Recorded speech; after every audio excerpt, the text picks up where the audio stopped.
Hey guys, how's it going? To all the newcomers of my channel, welcome! My name is Andy. Today we're doing something new and different and exciting and Disney. How can you go wrong with Disney? Don't look at that! Disney is basically the by and large of our modern movie industry.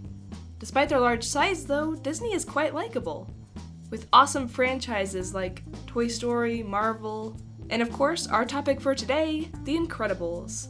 Can you guys believe that the first Incredibles came out 14 years ago? It's about time they made a sequel. Fans have been begging for a sequel for the longest time. And it seems like even Funko was being impatient. Their Incredibles 2 mystery minis were announced in April, 2 months before the movie even came out. So I decided not to touch these minis until I could see the movie, and at least understand who these characters are before talking about them to you. So yeah, I just got back from the movie, like 10 minutes ago. And it was awesome! If you guys haven't seen it, I highly recommend you do. It was everything I'd hoped for and more. That being said, this video will contain minor spoilers that you, in particular, might not consider minor, so just go watch it first. Anyway, before we get started, just wanted to mention, I apologize for my weird sounding voice. I've been sick all week, it's so miserable. Hopefully I'm the only one of you guys going through this, because it is not fun. But you know what is fun? Mystery minis. Let's take a look at some incredible minis. All of these mystery minis are 1 in 12, so we'll be able to review them all minus exclusives. Yay, no more doubles! I like this change of pace, Funko. So, let's see who we get first. It's Violet, one of the ones I was most excited for. She's such a cute character, with a power that I'm sure most of us would like. Who wouldn't want the ability of becoming invisible whenever you want? The picture of this mini looked so cool, her legs fading into invisibility. But the actual figure, sadly, isn't really like this. Instead, she just has clear legs and a partially clear pelvis. I know it can't look as good as the box, but did they even try? This is kind of a letdown. It just doesn't look anywhere near as nice to me. The actual figure itself is really well sculpted, but the paint is just terrible. There's so many mistakes. And look at her mouth. It's clear it was just painted on by hand or something, because it's not the same shape as it is advertised. It sort of gives her a look that's not exactly happy, more like meh. I am really impressed with her hand though. Mystery minis usually have those thick, boxy-like fingers, but Violet's here are much more realistic. All in all though, I'd say this mini is kind of a letdown. Hopefully our next mini is a bit better. Dash. Whoa, this is actually pretty great.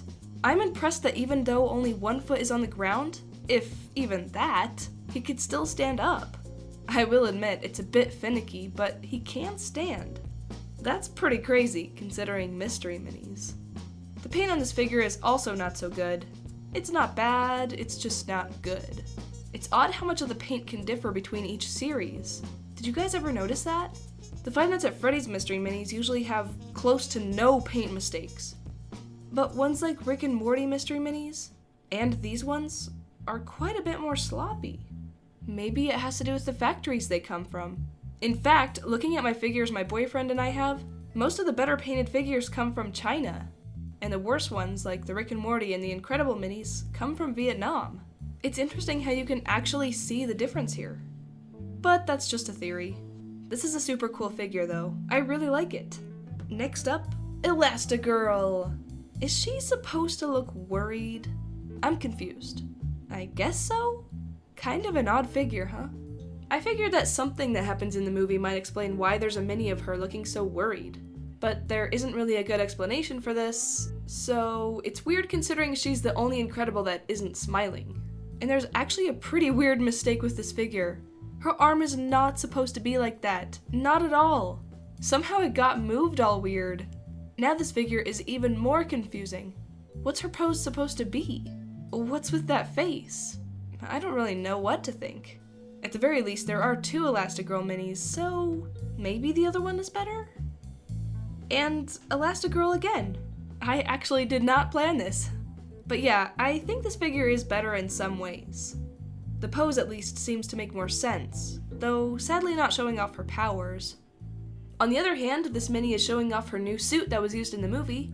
I like the fact that she was given a new suit for the majority of the film. It was fun and different. Though I honestly think it would have been cooler if she'd worn her old Elastigirl suit. This mini is neat though. I easily prefer it over the other. Next up, Frozone. Frozone is such a cool character. I really like how he's surfing on the ice. They could have just made him standing there, but they went the extra step into making this figure unique and awesome. His pose is almost exactly like Elastigirl's, but actually good. I just don't understand this mini. Frozone is an awesome character though. I love the fact that he returned in the new movie. In fact, Disney really treated us fans by making most of the characters from the first movie return. Box number 6. A Half-Life Combine. Wait, am I the only one who sees this resemblance? Anyway, this character is known as Screenslaver, our main villain in the new movie. Kinda. There's actually another villain as well, but wasn't made into a mini. I guess Disney didn't even want Funko to find out who the villain is until it's out, which is understandable. This is a cool mini though. I love how striking his blue goggles are compared to the rest of his outfit. It really makes them stand out. But let's move on so I don't delve into super spoiler territory. Aw, it's the little shapeshifter Jack. I always thought shapeshifting is basically the coolest power you could ever have. And it's not his only power. Talk about OP. I know Mr. Incredible did mention something about 17 powers in the movie, but he was just being sarcastic. I wonder how many he's actually shown to have so far. I'm sure someone someday will end up counting for us. This little flame baby is super cute and a little bit terrifying at times. I like this clear figure. The paint is spot on, and he's just so cute. And now another Jack, his normal form. Funko really went all out with the Jack merch this time around, didn't they? Seriously though, look at this. 3 Jack plushies out of 6. 2 pop keychains out of 3? And 5 Jack Pops out of 14. Doesn't this seem a bit over the top to you guys? I love Jack, who doesn't? But still, it's a bit odd. Maybe a bit pandering. This mini is adorable though. I love it.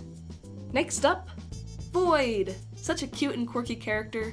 I feel like she'll easily become a lot of people's favorite character. I really like her design, the color scheme, and oh my gosh, her powers! Literally Portal. That's her powers. Portal.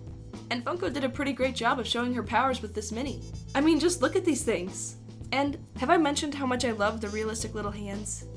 This is a really nice mini. Yeah, except that she can't stand. Not even one bit.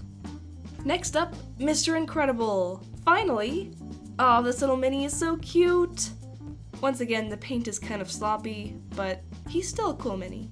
He has that iconic profile and his Superman rip-off curlicue, and surprisingly, despite his giant head, he can actually stand. Why the heck can't the rest of these minis stand? If you try to display them on a desk, a simple bump will have almost all of them toppling down. Nice. Edna Mode. This character is the bomb. Every scene she was in the first movie was funny and entertaining. And in the new movie too. I'd say this figure does a great job of representing her. Although, then again, what the heck are those lips, man? They look so goofy.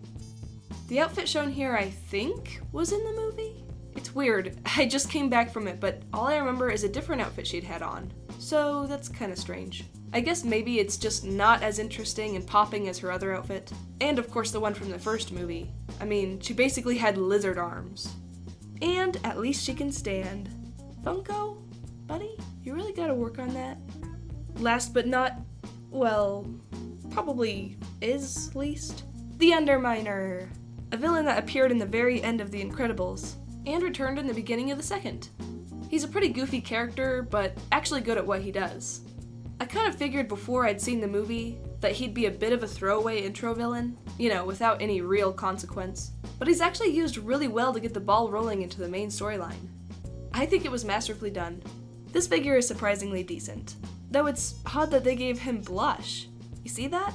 I don't get it. If anything, they should have given him a dirty face. He's not blushing, and the longer I look at his ill-proportioned legs, the more I'm getting creeped out. So let's end this video already. The Incredibles 2. I personally loved this movie. It was a tad bit dark, it brought back all of our favorite characters, And of course, what we've all been waiting for, family drama? I mean, yeah, there was a ton of characters arguing, but then again, that's what families do best. It was a good movie, and these were good minis. Not perfect, not FNAF good, but good. And maybe in the future I can review more Disney-related stuffs. What do you guys think about that? Well, I hope you guys enjoyed the video, and all have an awesome night. Bye, guys!